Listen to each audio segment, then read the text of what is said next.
আসসালামু আলাইকুম। দেখতে পাচ্ছেন একটা দিঘির দিঘির চারিপাশে শুধু পেয়ারা বাগান আর পেয়ারা বাগান। এখন এটা শেয়ার না করলেই না।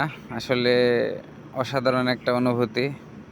শ্বশুর বাড়িতে গেলাম আর পেয়ারা বাগানে না ঘুরলে কেমন হয়। এখন এবং নিজ হাতে পেয়ারা ছেঁড়ার মজাই আলাদা। তো যাই হোক, এখানে আমার ভাতিজা আছে, ছোট্ট একটা শালাবাবু আছে, আমার ছেলে আছে, দুলা ভাই আছে, সবাই মিলে ভাবলাম চলো একটু পেয়ারা বাগান থেকে ঘুরে আসি। সেই উদ্দেশ্যে পেয়ারা বাগানে চলে এসেছি। আসার পর দেখলাম অসাধারণ একটা ভিউ, যেখানে ভিডিও না করলে কেমন দেখায় বিষয়টা আপনাদের সাথে শেয়ার করি। আসলাম, আসলে যে এখানে কি চমৎকার ভিউ, সরাসরি না দেখলে কেউ উপলব্ধি করাটা মুশকিল। আর এখানকার আবহাওয়া, পরিবেশ সব মিলে জাস্ট ওয়াও। এখন ছোটবেলায় যখন বাবা বলতো যা ওখান থেকে একটু ঘুরে দেখে আয়, তখন মেজাজটা খারাপ হয়ে যেত। ভাবতাম যে আমি পারবো না, ডাইরেক্ট, বা দেখা যাচ্ছে ভালো লাগতো না, মনের বিরুদ্ধে যেতে হতো।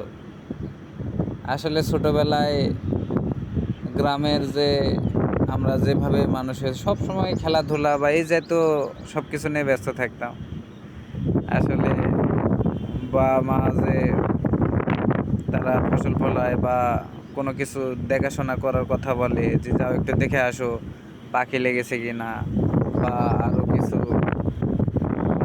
সমস্যা থাকলে যেতে হতো। যাই হোক, তখন ভালো লাগতো না। আর এখন ডাক্তার জাহাঙ্গীর কবিরকে ফলো করার পর থেকে ভিতরে নেচারের প্রতি এমন ভালোবাসা সৃষ্টি হয়েছে, এখন বুঝতে পারছি যে ন্যাচারাল জিনিসটা আমাদের কি পরিমাণ দরকার। আসলে ন্যাচারাল বাতাস, ন্যাচারাল খাবার, ন্যাচারাল, আসলে সব কিছু ন্যাচারাল থেকে আমরা দূরে সরে যাচ্ছি।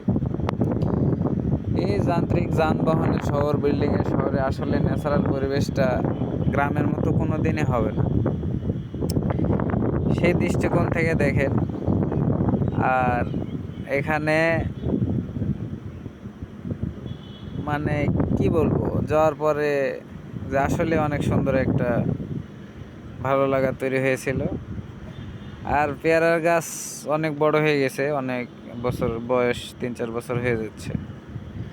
আর শালা বাবু তো আমাকে পথ দেখাচ্ছে যে দিল ভাই আসেন, এদিক দিয়ে আসেন। তবে যাইতে যাইতে মনে হচ্ছে বিয়ার গ্রিলের মতো আমাজন জঙ্গলের মধ্যে দিয়ে আমি হাঁটতেছি।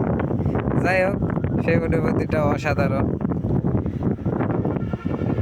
তারপরে হাঁটতেছিলাম, এক পর্যায়ে শাল্লা বলছে, শাল্লা দুলা ভাই এদিকে পেয়ারা নাই, পেয়ারা এদিকে সব ছেঁড়া হয়ে গেছে, আপনি আরও ভেতরে আসেন, ওইদিকে পেয়ারার গাছে পেয়ারা আছে। জায়গা আসলাম, তামিম, সে আমাকে ওর দিক নিয়ে, ওর বাগানের সাথে খুব পরিচিত, সে বারবার আসে তার নানুর সঙ্গে। দিয়ে তামিমকে সঙ্গে নিয়ে আসলে ওখানে তামিম থাকলে আমি যে জায়গায় যাই তামিমকে নিয়েই যাই। আসলে ওই সব কিছু চেনে বা পরিচিত আর কি। নানুর বাড়ি যেমন আমরা ছোটোবেলায় তো স্কুল ছুটি হলে আটকাতে পারতো না। আসলে সেই ইয়েটাই তার মধ্যে রয়ে গেছে এখনও। সে একটুতেই ছুটি পেলে নানুর বাড়ি চলে আসে, মজা আছে। সেই মজাটা আমরা পার করে ফেলেছি। এখন নানুর বাসায় ওইভাবে যাওয়া হয় না। যাই হোক, এসব কথা বাদ দিয়ে এখন বিষয় হলো, এই যে দেখেন পেয়ারা, নিজ হাতে পেয়ারা ছিঁড়তেছি। আর পেয়ারার গাছগুলো একটু বড় হয়ে যাওয়ার কারণে, আগে তো অনেক পেয়ারা খেয়েছি বা অনেক পেয়ারার এগুলা লাল মাটি হওয়ার কারণে পেয়ারার স্বাদগুলো অসাধারণ এক কথায়। পরবর্তীতে এই গাছগুলো বড় হয়ে যাওয়ার কারণে বা অনেক প্রচণ্ড রোদ হওয়ার কারণে গাছগুলোয় পর্যাপ্ত পরিমাণ পানি পায়নি। এই কারণে গাছগুলো একটু ঝিমিয়ে গেছে। হয়তো বর্ষাকালে আবার তারা জীবন ফিরে পাবে। পানি দিয়ে কভার করা যাচ্ছে না, অনেক বড় বাগান তো। আর এখন ধানেরও মৌসুম, ধানে তো পানি দিতে হচ্ছে, সব মিলে আর কি সময় পাওয়া যাচ্ছে না। আমার দুলা ভাই, এই আমার সুপুত্র, সে তো সব সময় সব বিষয় না উৎসাহিত। এটাও শালা বাবু। এখন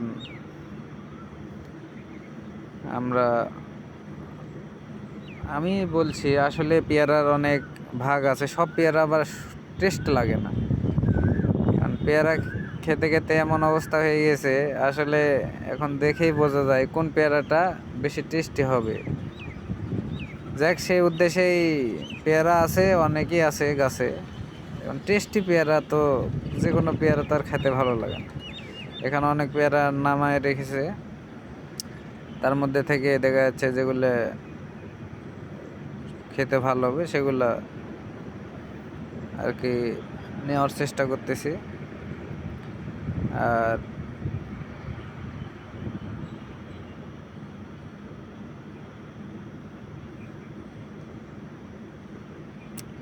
এই অবস্থা। আমার ছেলেও পেয়ারা ছিটতেছে, সেও অনেক এক্সাইটেড। আসলে ওইভাবে তার গ্রাম মানে একটা আলাদা কিছু, সব কিছু আলাদা। সেখানে আগে যেমন খেলাধুলা কি নেই গ্রামে, আসলে আমরা শহরমুখী হয়ে যাওয়ার কারণে সব কিছু মানে আজ 10 বছর বাইরে থাকার পর বুঝতে পারতেছি, বা 15 বছর বাইরে থাকার পর বুঝতে পারতেছি গ্রামটা কতটা মানে প্রশান্তির একটা জায়গা। এখন এই অনুভূতি তো আর প্রকাশ করে লাভ নেই। গ্রামে আসলে আমাদের সব কিছু, অনেক কিছুর কারণে গ্রাম থেকে শহরে এসে থাকতে হয়। যাই হোক, হয়তোবা আবার গ্রামে ফিরে যেতে চাই যে কোনো মূল্যে। আসলে গ্রামের যে সব কিছু ন্যাচারালে ফিরে যেতে হলে গ্রামটা অনেক জরুরি। হয়তোবা সামনে চেষ্টা করব গ্রামের দিকে যাওয়ার।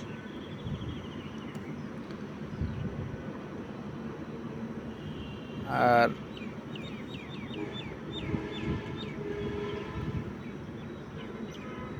আমরা ন্যাচারাল থেকে দিন দিন হারিয়ে যাচ্ছে।